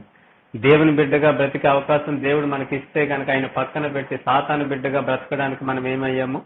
మనం ఇష్టపడ్డామన్నమాట. కాబట్టి ఏం చేసాం? మనము ఈ లోకములో మనము సాతాన్ని ప్రేమించి సాతాను బిడ్డగానే మనం బ్రతికాం. కాబట్టి చివరికి ఆ సాతానే మనల్ని ఏం చేస్తుంది? అదే మనల్ని చంపేస్తుంది. గొర్రె కషాయం నమ్ముతుందట, అలా ఉంటదన్నమాట. ఇది చివరికి ఏమవుతుంది? నీ పాపమే చివరికి ఆ సాతానే ఏమవుతుంది? మనల్ని మరణానికి అప్పగిస్తుంది. దీన్ని బట్టి ఏమర్థం కావాలమ్మా? ఈ లోకంలో మనం తప్పించుకోవచ్చు, కానీ దేవుడి నుంచి మనం మాత్రం తప్పించుకోలేము అనేది దేవుడు అక్కడ చాలా స్పష్టంగా చెప్పాడన్నమాట. అందుకే చూడండి ఒక్కసారి మీరు 20వ వచనంలో, యెహోవా దినము నిజముగా వెలుగై ఉండదు కాదా? వెలుగు ఏమాత్రమును లేక అది కారు చీకటిగా ఉండదా అన్నాడు అనమాట. కాబట్టి మనుషులు ఇలా ఉంటే కనుక అది వెలుగు కాదు, పరలోక రాజ్యం కాదు. ఏంటది? కారు చీకటి అన్నమాట, నిత్య నరకపు శిక్ష. అది మనం గమనించుకోవాలన్నమాట. దేవుడు వస్తాడు, మన పరలోక రాజ్యానికి తీసుకెళ్లిపోతాడు అని మనం ఏ గుడ్డితనంలోను, భ్రమలోను, భ్రాంతిలో ఉండకూడదు. ఎవరికి? ఈ లోకంలో ఉన్నప్పుడు ఎవరైతే దేవుని వెలుగులో జీవిస్తారో, ఎవరైతే నీతిగా, నిజాయితీగా, వాక్యానుసారంగా నడుచుకుంటారో వాళ్ళకన్నమాట. అంతేగాని బైబిల్ పట్టుకున్న ప్రతి ఒక్కడికి కాదు, చర్చికి వెళ్ళిన ప్రతి ఒక్కడికి కాదు, మెల్లో సిలువ వేసుకున్నవాడికి, ఇంట్లో ఫోటో ఎట్టుకున్నవాడు కూడా పరలోక రాజ్యానికి వెళ్ళిపోయాడు. 21వ వచనం చూడండి. మీ పండుగ దినములను నేను అసహించుకొనుచున్నాను, వాటిని నీచముగా ఎంచుచున్నాను. మీ వ్రత దినములలో కలుగు వాసనను నేను ఆగ్రహింపనొల్లను. ఇక్కడ చూడండి ఏంటది? పండుగ దినములంటే అసహ్యం వచ్చేసింది ప్రభువుకి. నీచంగా చూస్తాడంట ప్రభు. అలాగే ఏంటి? దాని ద్వారా వచ్చే వాసన కూడా దేవునికి ఏంటి? అసలు వాసన చూడడానికి కూడా ఇష్టపడలేదంట. అంటే పాత నిబంధన కాలంలో వీళ్ళు ఏం చేసేవారంటే, ఆ కిందనున్నాయి చూడండి. నాకు దహన బలులను నైవేద్యములను మీరు అర్పించినను నేను వాటిని అంగీకరింపను. దహన బలులు, నైవేద్యములు మీరు అర్పించినను వాటిని నేను అంగీకరింపను. చూడండి ఎంత స్ట్రైట్ గా చెప్తున్నాడు దేవుడి విషయం. అంటే పాత నిబంధన కాలంలో పండగలు ఉండేవి, రకరకాల పండగలు ఉండేవన్నమాట. అవన్నీ ఇప్పుడు మన టాపిక్ కాదు. కానీ ఆ పండగలకు వాళ్ళు ఏం చేసేవాళ్ళు? దహన బలులు అర్పిస్తూ ఉండేవారు, దేవునికి నైవేద్యం తీసుకొచ్చేవారు అన్నమాట. సమాధాన బలులుగా మీరు అర్పించు కొవ్విన పశువులను నేను చూడను. అంటే దహన బలులు అర్పించేవారు, సమాధాన బలులు అర్పించే వాళ్ళు ఏం చేసేవారు? నైవేద్యములు దేవునికి తీసుకుని వచ్చేవారు. కానీ ఇక్కడ దేవుడు ఏమంటున్నాడు? మీ నైవేద్యాలు గాని, దహన బలులు గాని నేను అంగీకరించను, అలాగే సమాధాన బలులుగా మీరు అర్పించు కొవ్విన పశువులను నేను చూడను అంటున్నాడు. నేను చూడను, అంగీకరించను అంటున్నాడు. చూడడానికి కూడా దేవుడు ఇష్టపడలే. అంటే వాళ్ళు కొన్ని పండుగలు ఆచరించేవారు. అప్పుడు ఏం చేసేవారంటే సాధారణంగాను అంటే మనకి వాళ్ళు పాపం చేసినప్పుడు వాళ్ళ పాపాన్ని వాళ్ళు ఒప్పుకొని వాళ్ళు ప్రాయశ్చిత్తార్థమే వాళ్ళు ఏం చేసేవాళ్ళు, పశువులను తీసుకొచ్చేవారు అన్నమాట. అలాగే వాళ్ళు ఏదన్నా సరే అంటే వాళ్ళు తెలియక చేసిన పాపాలకి వాళ్ళు ఏం చేసేవారు, ప్రభు దగ్గరికి వచ్చి, ప్రభువా మాకు తెలిసి మేము చక్కగానే ఉన్నాం, ఒకవేళ తెలియక ఏదన్నా చేసి ఉంటే గనక మమ్మల్ని క్షమించండి అని ఏం చేసేవారు, వాళ్ళు కొన్ని బళ్ళు దేవునికి అర్పించేవారు అన్నమాట. అలాగే చేసిన పాపాలకి వాళ్ళు ఏం చేసేవారు, ప్రాయశ్చిత్తార్థమే కొన్ని బళ్ళు దేవునికి అర్పించేవారు. ఇవన్నీ మీరు జాగ్రత్తగా ఆలోచిస్తే యేసు క్రీస్తు ప్రభు సిలువలో మన కొరకు బలైపోయాడు చూడండి. ఆ పాత నిబంధన కాలంలో ప్రభువు దానికి సాదృశ్యంగా ఏంటి, జంతువులు బలిగా ఇస్తా ఉండేవారు అన్నమాట. అలాగే వాళ్ళు పంటలో నుంచి ఏం చేసేవారు, పంటలో నుంచి దశంభాగం తీసుకొచ్చి దేవునికి ఇచ్చేవారు అన్నమాట. అలాగే వాళ్ళు ఏంటి, ఒకవేళ దశంభాగం కాకపోయినా వాళ్ళకి ఏదైనా సంతోషం వచ్చిందనుకోండి, సంతోషం వచ్చినప్పుడు మళ్ళీ ఎక్స్ట్రా వాళ్ళు తీసుకొచ్చి ప్రభుకి ఇస్తా ఉండేవారు. అలాగే పాత నిబంధన అంతా కూడాను వాళ్ళు దహన బళ్ళు అర్పించడము, సమాధాన బళ్ళు అర్పించడం, అంటే జంతువుల్ని బాగా కొవ్విన జంతువుల్ని బాగా అంటే చక్కగా మంచిగా ఉన్న జంతువుల్ని తీసుకొచ్చి బళ్ళు ఇవ్వడం కట్ట చేస్తూ ఉండేవారు వాళ్ళు అవన్నీ కూడా. కానీ చూడండి ప్రభు ఏమొచ్చి వాళ్ళందరూ చాలా ఉత్సాహంగా ఏం చేస్తున్నారు, పండుగలు చేసుకుంటున్నారు, ఆ పండుగల్లో నైవేద్యాలు అర్పిస్తున్నారు, దహన బళ్ళు అర్పిస్తున్నారు, అలాగే సమాధాన బళ్ళు అర్పిస్తున్నారు, బాగా కొవ్విన పశువులను తీసుకొస్తున్నారు, దేవునికి బలిగా ఇస్తున్నారు. అంటే వీళ్ళ ఆనందంలో వీళ్ళు ఉన్నారు. అంటే ఇవన్నీ ఏంటి, కేవలము ఆచారాలు అన్నమాట. ఇవన్నీ కూడా ఏంటి, మతపరమైన ఒక ఆచారంతో కూడినవన్నమాట. కానీ ఏ ఉద్దేశంతో దేవుడు వాటిని చేయమన్నాడు, ఆ ఉద్దేశాన్ని పక్కన పెడేశారు వీళ్ళు. పక్కన పెడేసి అవి చేస్తున్నాము కదా అని చెప్పేసి వీళ్ళు చాలా ఆనందంగా సంతోషంగా ఉన్నారు. అంటే మేము ఇలా ఉన్నాం కాబట్టి మేము దహన బళ్ళు అర్పిస్తున్నాం, సమాధాన బళ్ళు అర్పిస్తున్నాం, నైవేద్యాలు ఇస్తున్నాం, పండుగలు పాటిస్తున్నాము కాబట్టి ప్రభు రావడం పాపం ఏమవుతాం, పరలోక రాజ్యానికి లేదంటే దేవుని రాజ్యానికి వెళ్ళిపోతామన్న ఆనందంలో ఉన్నారు. కానీ ప్రభు ఏమంటున్నాడు, మీ పండగ దినములు, ఆ దినములు వస్తే చాలు నాకు అసహ్యం వచ్చేస్తుంది అంటున్నాడు.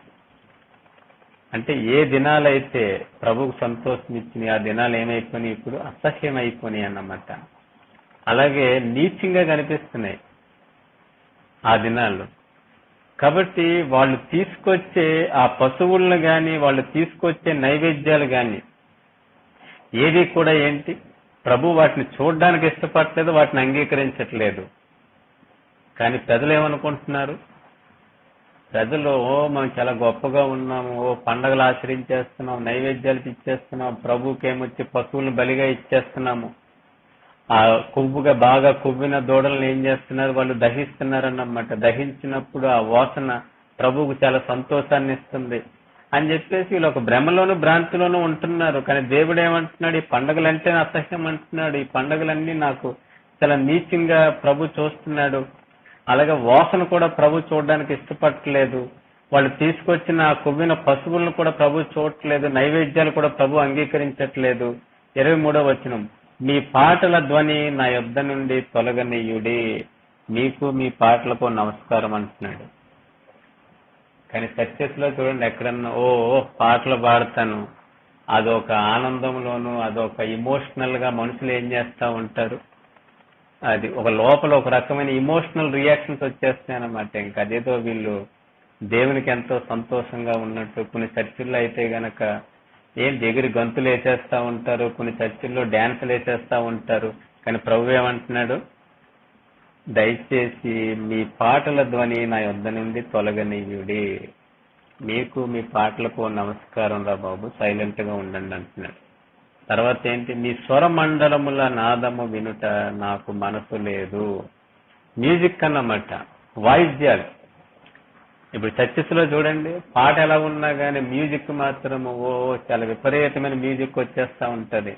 ఇంకా ఆ మ్యూజిక్ కి మనుషులు ఇంకా డాన్స్ వేసేసి ఇంకా ఆ దినాల్లో దావీదు నాట్యం ఆడాడు అలాంటి ఒక రకమైన ఇదిలోకి వెళ్ళిపోతారన్నమాట. మీ మ్యూజిక్ నమస్కారం అంటున్నాడు, అలాగే మీ పాటలకు నమస్కారం అంటున్నాడు. వీటి మీద నాకు మనసు లేదంటున్నాడు అన్నమాట. ఇది బట్టి ఏమర్థం కావాలమ్మా? పాటలు పాడడమే మనిషి ఏమనుకుంటాడు? అదే భక్తి అనుకుంటాడు. అదే మనిషిని పరలోక రాజ్యం తీసుకెళ్లిపోదు, అదే ఆరాధన అనుకుంటాడు. కాబట్టి మ్యూజికల్ ఇన్స్ట్రుమెంట్స్ వాయించే వాళ్ళు ఏమనుకుంటారు? ఓ దేవుణ్ణి ఆరాధించేస్తున్నాం అనుకుంటున్నారు, ఓ మంచి భక్తి చేసేస్తున్నాం అనుకుంటారు. దాన్ని బట్టే పరలోక రాజ్యం పోతాం అనుకుంటారు. కానుకలు తీసుకొస్తా ఉంటారు చర్చికి. కొంతమంది డబ్బులు ఇస్తా ఉంటారు, కొంతమంది వస్తువుల రూపంలో ఇస్తా ఉంటారు, ఏదో ఒక రూపంలో దేవుని కొరకు ఏదో ఒకటి చేస్తా ఉంటారు, మందిరాలు కట్టిస్తా ఉంటారు. అదనమాట. కొంతమంది మందిరంలో పనులు చేస్తా ఉంటారు. వీళ్ళు ఏమనుకుంటారు? దీన్ని బట్టి వీళ్ళు ఆనందంలో వీళ్ళు ఉంటారన్నమాట. అది కొంతమంది ఏం చేస్తా ఉంటారు? ప్రార్థన చేస్తా ఉంటారు, కొంతమంది ఆరాధన చేస్తా ఉంటారు, కొంతమంది దేవుని స్తుతిస్తా ఉంటారు. అంటే ఎవరు ఫ్లోలో వాళ్ళు ఉంటారన్నమాట. వీళ్ళందరూ కూడా వీటన్నిటిని బట్టి దేవుడు వస్తాడు, రెండో రాకల్లో మేమందరం కూడా పరలోక రాజ్యానికి వెళ్ళిపోతాము, అది మాకు ఏంటి, మాకు ప్రయోజనకరము, ఆ దేవుని వెలుగు రాజ్యంలో మేము ఉంటాము, మాకు సంతోషము సమాధానం అనుకుంటారట. మనుషుల యొక్క ఆలోచన విధానం ఎలాగుంది, దేవుని యొక్క ఆలోచన విధానం ఎలాగుంది? దేవుడు వాటిని అసహించుకుంటున్నాడు, దేవుడు వాటిని నీచంగా చూస్తున్నాడు. దేవుడు ఏంటి, వాటిని అసలు చూడడానికి కానీ అంగీకరించడానికి ఇష్టపడట్లేదు. మీ పాటలకు నమస్కారం అంటున్నాడు, అలాగే మీ మ్యూజిక్ నమస్కారం అంటున్నాడు. కారణం ఏంటి? నువ్వు దేవునికి ఏమి ఇస్తున్నావు దేవుడు చూడదు. నువ్వు దేవుని కొరకు ఏం చేస్తున్నావు దాని మీద దేవుని మనసు ఉండదు. నువ్వు దేవుని కొరకు ఏం చేస్తున్నావు? పాటలు పాడుతున్నావా, మ్యూజిక్ వాయిస్తున్నావా, ఏం చేస్తున్నావు నువ్వు దేవుని కొరకు? అంటే కానుకలు తెస్తా ఉంటారు చూడండి చాలా మంది, వస్తువుల రూపంలోను డబ్బు రూపంలోను. అలాగే దేవునికి ఏమి ఇస్తున్నావు నువ్వు? ఇది కాదు దేవుడు చూసే. ఆ విషయం మనకు అర్థం కావాలి. అది దేవుడు చూసేదేంటి? దేవుని దగ్గరికి వచ్చే వ్యక్తి ఎలాగ జీవిస్తున్నాడు అది దేవుడు చూసేదన్నమాట. నీ జీవితము వాక్యానుసారంగా ఉందా? అది ఆ మాట చెప్తున్నాడు ఇక్కడ 24వ వచనము. నీళ్లు పారినట్లుగా న్యాయము జరగనీయుడి, గొప్ప ప్రవాహం వలె నీతిని ప్రవహింపనీయుడి అని ఉంది ఇక్కడ. ఏమన్నాడు? నీళ్లు పారునట్లుగా న్యాయము జరగనీయుడి. నీళ్లు పారడం అంటే అర్థం ఏంటి? చూడండి, వరదలు వచ్చినప్పుడు గట్ట నీళ్ళు అలాగా పారుతా ఉంటాయన్నమాట. అంటే నీళ్ళని ఎందుకు అన్నాడంటే ఇక్కడ దాన్ని ఎవరో ఆపలేం మనం. ఎన్ని అడ్డుకట్లు వేసినా కానీ అది ఏమవుతుంది? అది అలాగ ముందుకు వెళ్ళిపోతూనే ఉంటది అన్నమాట. దాన్ని ఎవరూ కూడా ఆపలేము. అంటే అర్థం ఏంటి? ఒక మనిషి న్యాయాన్ని అలాగ జరిగించాలన్నమాట. నువ్వు న్యాయంగా బతకాలనుకున్నప్పుడు, నీకు పరిస్థితులు అనుకూలంగా ఉన్నని చెప్పు నీకు ఎలాంటి ఇబ్బంది ఉండదు. ఒకసారి ఏమవుతుంది, నీ పరిస్థితులు ప్రతికూలం అయిపోతే ఆ టైంలో నువ్వు నీతి న్యాయం అంటే నువ్వు అన్యాయం అయిపోతావు అన్నమాట. కానీ అలాంటి పరిస్థితులు కూడా ఏం చేయకూడదట? నీలో ఉన్న న్యాయాన్ని అవి ఆపకూడదు. అలాంటి పరిస్థితుల్లో కూడా నువ్వేంటి, న్యాయంగానే ముందుకు వెళ్ళాలి. గొప్ప ప్రవాహం వల్లే నీతిని ప్రవహింపనీయుడి. గొప్ప ప్రవాహం అంటే ఏంటి చూడండి. మన వరదలు వచ్చినాయి కేరళలో, ఏమైంది? ఏది ఆపలేకపోయింది వాటి. కాబట్టి ఒక నీతి అనేది, న్యాయం అనేది ఏంటి? ఒక మనిషి యొక్క జీవితాన్ని సూచిస్తుంది. నువ్వు దేవునికి ఏమి ఇస్తున్నావు, నువ్వు దేవునికి ఏం చేస్తున్నావు, నువ్వు దేవునికి ఏం చేస్తున్నావు, వీటిని బట్టి మనుషులు ఏం చేస్తా ఉంటారు? వాళ్ళ ఆనందం, వాళ్ళ సంతోషం, ఇంకా వాళ్ళు ఇంకా పరలోక రాజ్యానికి వెళ్ళిపోతామన్న ఆనందంలో ఉంటారన్నమాట.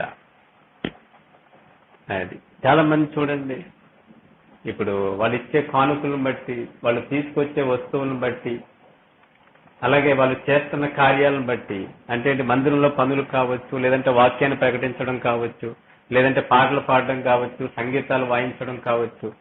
కొంతమంది ఏమొచ్చి ఎక్కువ డబ్బులు ఇస్తా ఉంటారు, కొంతమంది ఏం చేస్తా ఉంటారు, చర్చెస్ కట్టిస్తా ఉంటారు, కొంతమంది ఏమొచ్చి వాళ్ళు బియ్యం తీసుకొస్తా ఉంటారు, కొంతమంది ఏంటి బంగారం వెండి తీసుకొస్తా ఉంటారన్నమాట. వీటన్నిటి మీద మన దృష్టి ఉంటుంది. వీటన్నిటిని బట్టి ఏమవుతాం మనము? ఆ ప్రభు రావడం పాపం మన పరలోక రాజ్యానికి వెళ్ళిపోతాం అనుకుంటాం. ఇది ఏమీ కాదు, నువ్వు ఎలాగ జీవిస్తున్నావు అదే. నీ జీవితం గనక దేవునికి అంగీకారంగా లేదనుకో, న్యాయము నీతి గనక నీ జీవితంలో లేకపోతే, అంటే దేవుని వాక్యాన్ని విని దాని ప్రకారం నడుచుకుంటున్నావా, లేదంటే గనక వాక్యాన్ని పక్కన పెట్టి నీతి న్యాయము లేకుండా ఇతరులు మనం ఏ మనుషుల మధ్యలో అయితే మనం ఉంటున్నాం ఆ మనుషుల విషయంలో ఒక నీతి గాని న్యాయం గాని లేకుండా నడుచుకుంటే గనక అది నదుల వలె పారాల గొప్ప ప్రవాహం వల్లేదేంటి ముందుకెళ్ళాలి. నీటితో పోల్చడం అన్నమాట. ఏవి కూడా వాటిని ఆపలేవు. నీ జీవితంలో కూడా నువ్వు అన్యాయం అయిపోయినా గాని, నీకు అక్రమం జరిగినా గాని, నీ నీతిని గాని నీ న్యాయాన్ని గాని ఎవ్వరూ కూడా ఎలాంటి పరిస్థితులు కూడా వేయం చేయకూడదు, ఆపకూడదు. అలాగ నువ్వేం చేయాలా? ఆ నీతిని న్యాయాన్ని నువ్వు జరిగించాలి. దీన్ని బట్టి ఏమర్థం కావాలమ్మా? దేవుడు ఏం చూస్తాడు అనేది వాళ్ళు చూడట్లేదు. వాళ్ళ దృష్టి అంతా కూడా ఏంటి? వాళ్ళ దృష్టి అంతా కూడా మేము పండుగలు ఆచారాలు అలవాట్ల మీదే ఉంది. అంటే ఇది చేయమన్నాడు దేవుడు, ఇది చేసేస్తున్నాం అంతే. కానీ దేవుడు ఏంటి? నువ్వు చేసేదాన్ని చూడదు, నువ్వు ఆ చేసే వ్యక్తి యొక్క జీవితాన్ని చూస్తాడు దేవుడు. అందుకే చూడండి, పాత నిబంధనలో మనకి ఆదికాండము 4వ అధ్యాయము 4వ వచనంలో కయ్యూను హేబేలు ఇద్దరు కూడా దేవునికి అర్పణలు తీసుకొచ్చారు. హేబేలు ఏమొచ్చి గొర్రెల కాపరి కాబట్టి కొవ్విన గొర్రెలను తీసుకొచ్చాడు. కయ్యూను వ్యవసాయదారుడు కాబట్టి కొంత పంట తీసుకొచ్చాడు. కానీ దేవుడు ఏం చేశాడు? దేవుడు వాళ్ళు తీసుకొచ్చిన దాన్ని చూడలా, వాళ్ళ హృదయాలను చూశాడన్నమాట. కాబట్టి హేబేలు ఏమొచ్చి దేవుణ్ణి ప్రేమించాడు, ప్రేమతో తీసుకొచ్చాడు. కయ్యూను ఏం చేశాడు? కయ్యూను ప్రేమతో తీసుకురాలా. అంటే దేవుడికి గనక ఇవ్వకపోతే గనక తనకేమైనా నష్టం వస్తుందేమని భయము, ఇస్తే గనక దేవుడు ఇంకా తను దీవిస్తాడని ఆశతోటి తీసుకొచ్చాడనమాట. అంటే దీన్ని బట్టి ఏమర్థం కావాలి? అక్కడ ఏమన్నాడు దేవుడు? నేను హేబేలును అతని అర్పణను అంగీకరించానన్నాడు. మొదట ఏంటి? హేబేలు, తర్వాత అతని అర్పణ. అంటే ఇక్కడ దేవుడు ఏం చూస్తాడు? మొదట నీ జీవితం గనక దేవుని వాక్యానుసారంగా లేకుండా, నీతి న్యాయము యథార్థత నీ జీవితంలో లేకుండా, నువ్వు దేవుని కొరకు ఎన్ని పాటలు పాడినా, ఎన్ని మ్యూజికల్ ఇన్స్ట్రుమెంట్స్ వాయించినా, ఎంత వాక్యం చెప్పినా, ఎన్ని పనులు చేసినా గాని, ఎంత కానుకిచ్చినా గాని అవేమీ కూడా లెక్కలోకి రావు. మొదట దేవుడు నిన్ను చూస్తాడు. అంటే నీ జీవితం వాక్యానుసారంగా ఉందలే, దాన్ని బట్టి నిన్ను అంగీకరిస్తాడు. నిన్ను అంగీకరిస్తే మిగతావన్నీ అంగీకరిస్తాడు. మొదట నిన్నే అంగీకరించలేదనుకో మిగతా వాటితోటి పనే లేదు. ఇప్పుడు చూడండి, ఎవడన్నా ఒక చేతుల్లో ఏదన్నా చర్మ వ్యాధులు ఏమన్నా ఉన్నాయనుకోండి, ఎవరన్నా సరే మీకు స్వీట్ అంటే చాలా ఇష్టం, అలాంటి ఒక మంచి స్వీట్, ఖరీదైన స్వీట్ తీసుకొచ్చి మీకు ఇచ్చాడు అనుకోండి, మీరు ఏం చేస్తారు? ఆ స్వీట్ ఎంక చూస్తారా? మనిషి చేతులు ఎంక చూస్తారా? వాడి చేతులు ఏంటి? శుభ్రంగా లేవు, రోగంతో ఉన్నాయన్నమాట. కాబట్టి ఆ స్వీట్ అంటే మీకు చాలా ఇష్టం, అది చాలా ఖరీదైన స్వీట్, ఎక్కడ దొరకదు. అయినా కానీ మీరు ఏం చేస్తారు? మరి నీకు నీ స్వీట్ కొని నమస్కారం రా బాబు అంటారు. ఒకవేళ బాధపడతాడని తీసుకున్నా పడేస్తామన్నమాట మనం. కాబట్టి ఒక మనిషి మనకు ఏదైనా ఇచ్చినప్పుడు మన చేతుల వైపు చూస్తాము. మరి మనము దేవునికి ఏదైనా ఇచ్చినప్పుడు దేవుడు ఏటి వైపు చూస్తాడు? దేవుడు మన చేతుల వైపు చూడడు, మన హృదయం వైపు చూస్తాడన్నమాట. ఇర్మియా గ్రంథము 17వ అధ్యాయము 9వ వచనంలో ఇలా ఉందన్నమాట. ఇర్మియా గ్రంథము 17వ అధ్యాయం 9వ వచనంలో భక్తుడు అంటున్నాడు, హృదయము మోసకరమైనది, అది ఘోరమైన వ్యాధి కలదన్నమాట. అంటే అర్థం ఏంటి? హృదయము వ్యాధి కలదంటే ఏంటి? కుళ్ళిపోయిందన్నమాట. అంటే అర్థం ఏంటి? అది వాక్యానుసారంగా లేదు. నీ హృదయము అన్యాయము, అక్రమము, మోసము, ఇలాగ మనిషి అంటే ఒక రకమైన పాపంలో జీవిస్తున్నాడు అన్నమాట. అది చుట్టుపక్కల మనుషులకు తెలియకపోవచ్చు.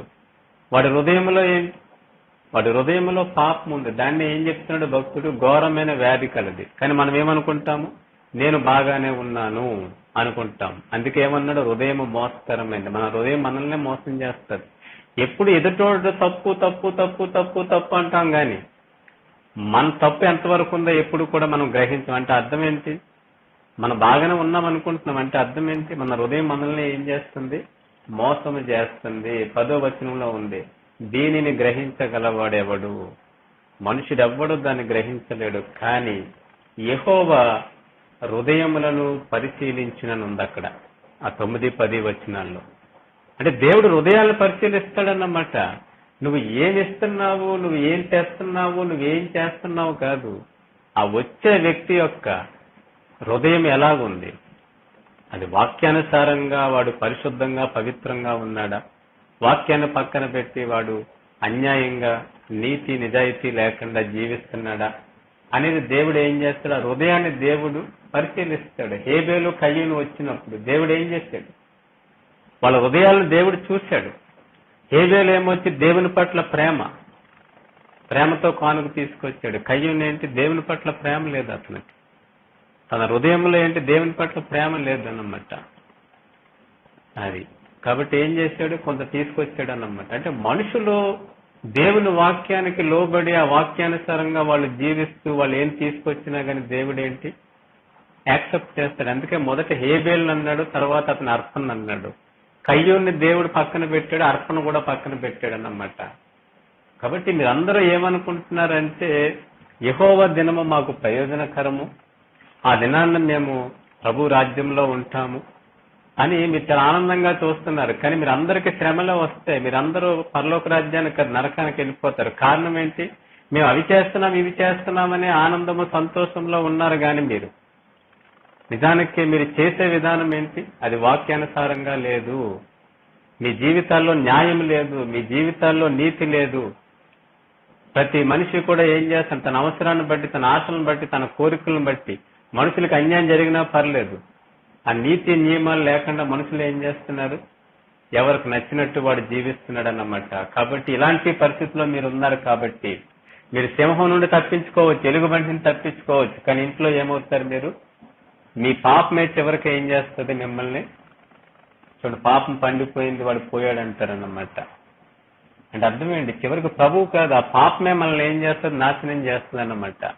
అంటే పాపాన్ని బట్టి చనిపోయామా? కాదు, మారు మనసు పొందకపోవడాన్ని బట్టి, పాపాన్ని విడిచిపెట్టి పశ్చాత్తాపడి దేవుని వైపు తిరగకపోవడాన్ని బట్టి మనం ఏమైపోయాము?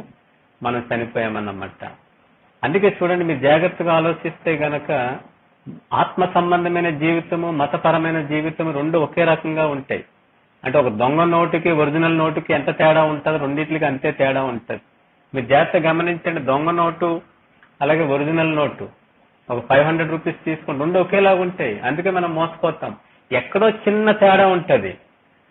ఆ చిన్న తేడా ఎవడైతే గ్రహిస్తాడో వాడు మోసపోడు, గ్రహించినోడు ఏమవుతాడు? మోసపోతాడు అన్నమాట. ఇక్కడ మనకి మతపరమైన భక్తి అలాగే ఆత్మ సంబంధం రెండు ఒకేలాగా ఉంటాయి. కానీ చిన్న తేడా ఏంటి? మనం చేసే దాని మీద మన దృష్టి ఉంటుంది, దాన్ని బట్టి మనం పరలోక రాజ్యం వెళ్ళిపోతాం అనుకుంటాం. కానీ దేవుడు ఆ చేసే వ్యక్తి వాడు ఎలాంటి హృదయంతో చేస్తున్నాడు అనేది చూస్తాడన్నమాట దేవుడు. మరి ఒక కుష్టివాడు వాడి యొక్క చేతులు ఒక రకమైన జబ్బుతో ఉన్నప్పుడు మనం ఏం చేస్తాము? ఆ చేతులు చూసి వాడు ఇచ్చేది ఎంత విలువైందైనా సరే మనం ఏం చేస్తాము? దాని దరిదాపులకు కూడా వెళ్ళం మనం. అలాగే దేవుడు నువ్వు ఆయనకి ప్రార్థన చేసిన, ఆరాధన చేసిన, కానుక ఇచ్చిన, నువ్వు ఏం చేసినా, వాక్యం చెప్పినా గాని, పాటలు పాడినా, మ్యూజికల్ ఇన్స్ట్రుమెంట్స్ వాయించినా ఆ హృదయాన్ని చూస్తాడు. ఆ హృదయము గనక వాక్యానుసారంగా లేదనుకోండి, అది ఘోరమైన వ్యాధి కలిగింది. దేవుడు ఏం చేస్తాడు? వాడి కానుకలను కూడా ఇష్టపడ్డానమాట. ఇక్కడ చూడండి, నేను అసలు ఆ కానుకలంకే చూడను, వాటి యందు నాకు ఇష్టము లేదు, ఆ వాసన నాకు ఇష్టము లేదు, మీ పాటలకు మీ మ్యూజిక్ ఒక నమస్కారము అన్నాడన్నమాట. అంటే దీన్ని బట్టి ఏమర్థం కావాలమ్మా? మత్తయి సువార్త 23వ అధ్యాయం 23వ వచనంలో ఒక్కసారి ఆ మాట చదువుకుందాము. అలాగే మీకా గ్రంథము 6వ అధ్యాయము 6, 7, 8 వచనాల్లో కూడా ఇంచుమించు అలాంటి విషయాలే ఉంటాయి. మనకి మత్తయి సువార్త 23వ వచనం, అయ్యో వేషధారులైన శాస్త్రులారా, పరిసయ్యులారా, మీరు పుదీనాలోను, సోపులోను, జీలకర్రలోను 10వ వంతు చెల్లించి ధర్మశాస్త్రంలో ప్రధానమైన విషయములను అనగా న్యాయమును, కనికరమును, విశ్వాసమును విడిచిపెట్టితిరి. వాటిని మానక వీటిని చేయవలసి ఉండెను.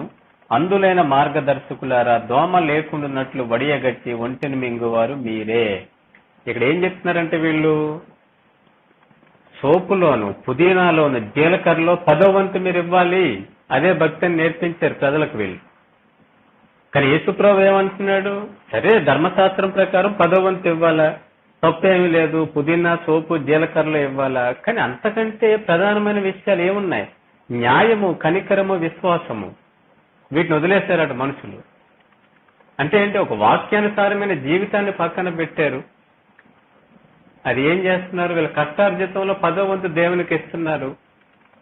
అది కానీ వీళ్ళ జీవితాల్లో ఏమీ లేదు. దేవుని వాక్యానికి లోబడి వాక్యానుసారంగా జీవించే మనసు లేదు. అంటే అర్థం ఏంటి? వాక్యానుసారంగా ఉంటే న్యాయం ఉంటది, కనికరం ఉంటది, వాళ్ళకి విశ్వాసం ఉంటది అన్నమాట. అందుకే చూడండి 24లో ఏమన్నాడు? అందులైన మార్గదర్శకులారా, దోమ లేకుండాన్నట్లు వడియగట్టి ఒంటిలను మింగువారు మీరే. అంటే ఇక్కడ ఏమనుంది? వీళ్ళట మనం వడకడతాం చూడండి, టీ తాగేటప్పుడు ఆ దోమలనంట వడకడుతున్నారట వీళ్ళు. ఆ ఒంటి ఉంటది కదా, ఎడారిలో తిరుగుతూ ఉంటది. ఒంటి అంటే చూడండి చాలా పెద్దగా ఉంటది. ఆ ఒంటులను వదిలేస్తున్నారట. ఒంటులను వదిలేసి ఏం చేస్తున్నారు? దోమలను వడకడుతున్నారట. ఇప్పుడు మీరు జాగ్రత్తగా ఆలోచించండి. ఒక దోమను గనక మీరు మింగేశారనుకోండి, ఏమవుతుంది? గొంతుగా అడ్డుపడిపోయి ఊపిరి చచ్చిపోతాం. మనం చచ్చిపోం. దోమ ఎంత ఉంటుంది? చిన్నది. ఒక ఒంటిని మింగేయండి, ఒంటిని మింగేస్తే ఏమవుతుంది? గొంతుగా అడ్డంగా పడిపోయి ఏమవుతుంది అనుకుందాం, ఊపిరాడక చచ్చిపోతాం మనం.